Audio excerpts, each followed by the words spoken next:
I thought was interesting that you said every cancer can be cured in 2 to 6 weeks. Can you talk a little bit more about that, and what are some of the ways that that's possible? In my experience, every cancer can be cured in 2 to 16 weeks. Some cancers can be cured in minutes because every doctor in the world that's in office for 20 years or longer knows cases of spontaneous healing. There's even a book out called Spontaneous Healing by a guy I really don't like, just stating that there are cases of spontaneous healing. That means if it's possible, we just have to find a way to access this. That's number one. The second, you get rid of acidosis and toxemia. The second, the body gets alkaline and oxygen rich. It was juicing a lot of greens like chlorophylls. Everything that's green has a lot of chlorophyll, gives the body a lot of oxygen. Getting your body alkaline was good calcium, was good nutrition, will help to alkalize the body. So that means the second you are alkaline, the cancer already stops. It can take a couple of days, a couple of weeks, but it stops. You get the body to a healing pH level, which the pH scale goes from 0 to 14, so 7 is neutral, and you need to be slightly alkaline. 7.36 is ideal. But in the healing phase, you should go up to 7.5. It's a little bit over-alkalizing the system. A great friend of mine, Dr. Martin in Germany, is using oxygen more step therapy, for example, where you take the blood out, you get ionized oxygen, and you lead the blood back in. And you do this 12 times, and you have basically brand new blood like a newborn baby. So you already eliminated the lack of oxygen. You see the blood coming out looks like black. They put the oxygen in, and it becomes pink. And it's like legal doping. You get it, and you feel so energized. And what my MDs in Europe use is vitamin C injections, intravenous vitamin C injections, 100 cc's a day, 3 times a week. That's what we used in certain cases more often.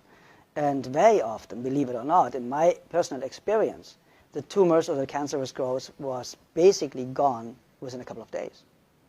And because vitamin C is so powerful and one of the greatest healers out there, you can fix nearly every heart problem, cardiovascular problem with vitamin C. They want to take it off the market. So it's going to become a prescription medication, and then it's synthetic and will not work anymore, like vitamin E. Vitamin E basically helps you to cure very easy and fast blood pressure problems in any way, shape, or form. That's why they made a study with artificially created vitamin E, chemical created vitamin E. Said, see, it doesn't work. No, of course not. Chemicals don't work. Nature creates the solution. Very simple and easy. If it didn't exist 100 years ago, you don't need it today. It's very, very simple.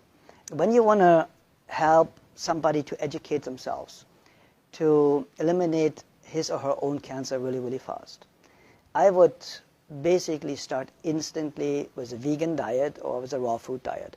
My friend Paul Nissan is one of the greatest raw food chefs. He has fantastic books out there about raw food, so it's accessible for a couple of bucks how to do it. He has free videos all over his website. And I would go instantly on a raw food diet. I would go make sure, if I don't have a very rare kidney disease, to drink a gallon of water a day with half a teaspoon of sea salt in it a day, because we need salt for every body function. We need electricity. And this electricity can only be produced with enough salt, basically. So, pressure problem. See, and we're not supposed to have salt, though, too, especially if we have high blood pressure. That's what we're told. Okay, it's the opposite.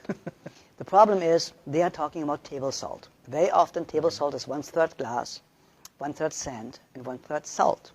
So the glass or the sand is scratching the arteries, and they start to bleed. So now cholesterol goes there to stop it from, to make you survive, to stop it from bleeding, so that you don't bleed to death internally. So now they say the cholesterol, all of a sudden, is the cause of the high blood pressure because it narrows the blood ways. And that's completely absurd, because you die of not enough cholesterol. You do not die of too much. There are people with a cholesterol of 600, perfectly healthy, never been sick in their lifetime. So what do you do with a patient in a burn unit? You give them 20 to 25 hard-boiled eggs a day. 87% of a cell is built from cholesterol. So where does the new cell potential or foundation come from if you have a lack of cholesterol? Everybody should have at least 250 combined cholesterol.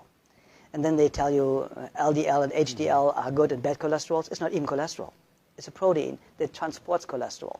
So they are too stupid to even narrow it down the right way. So if you look at the facts, and if you look what they know and what they don't know, You know that Dr. Gary Null stated it, and a lot of other people. The medical profession, the medical doctor statistically has the shortest lifespan of 56 years of age, the highest abuse rate of alcohol and drugs, the highest suicide rate, only the psychiatrist is higher.